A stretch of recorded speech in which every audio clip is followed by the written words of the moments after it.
Bonjour à tous. Un père de famille et sa fille retrouvés morts à leur domicile d'Enny. Explication dans cette vidéo. Ce soir du vendredi 3 mai, Cédric fête ses 42 ans. Pour l'occasion, il a choisi de dîner en tête-à-tête avec la personne qui compte pour lui le plus au monde, sa petite Emma. Père et fille passent la soirée dans un restaurant d'Enny, près d'Arras, dans le Pas-de-Calais. Durant le repas, Cédric poste une photo d'eux sur Facebook. Même sourire malicieux, même beaux yeux clairs. La fillette de 5 ans est le portrait craché de son père. Pas étonnant que ces deux-là soient à ce point fusionnels. En regardant cette photo, difficile de ne pas se demander si, au moment où Cédric l'a publiée, il savait déjà que ce serait la dernière. La question reste à ce jour sans réponse.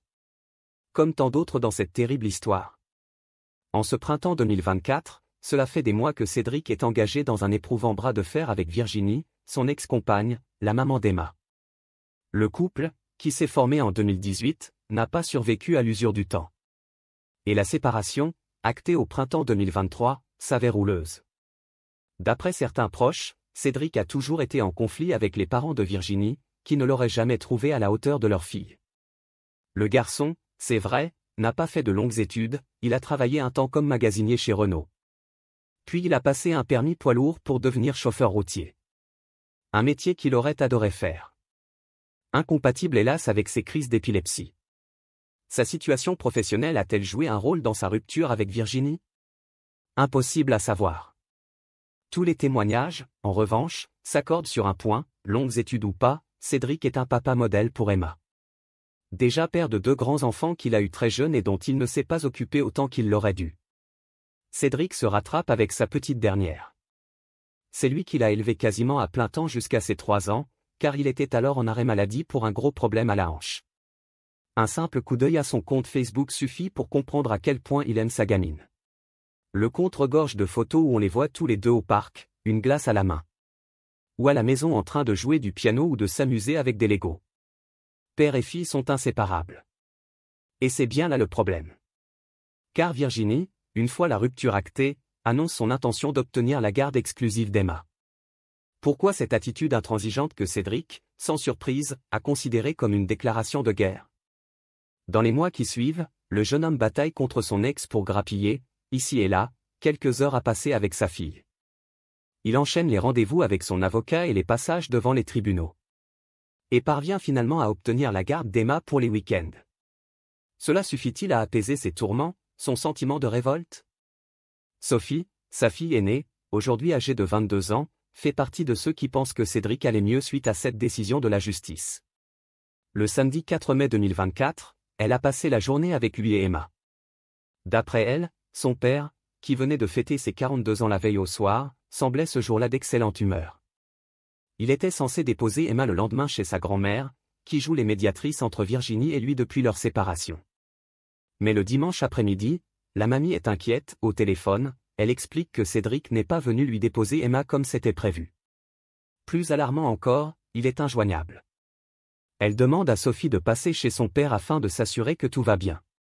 Sophie accepte immédiatement. À l'inquiétude va bientôt succéder l'horreur.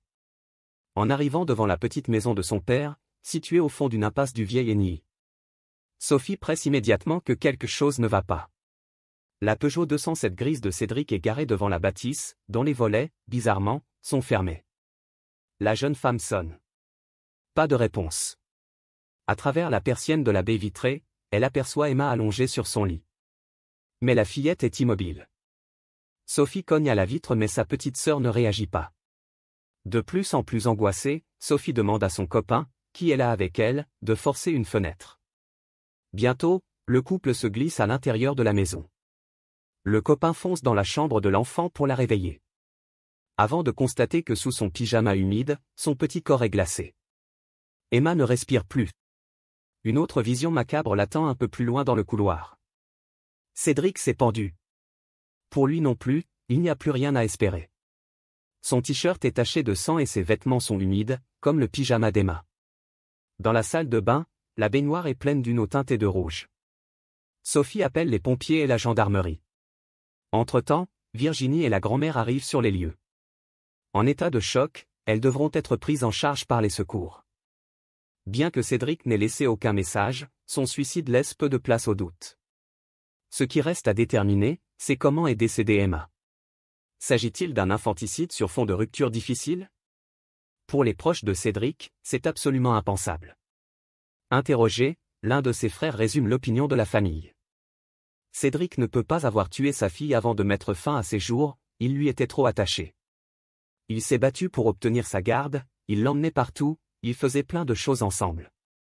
Il n'y a qu'à voir la photo qu'il a postée l'avant-veille, sur Facebook, pour son anniversaire. Tout allait bien.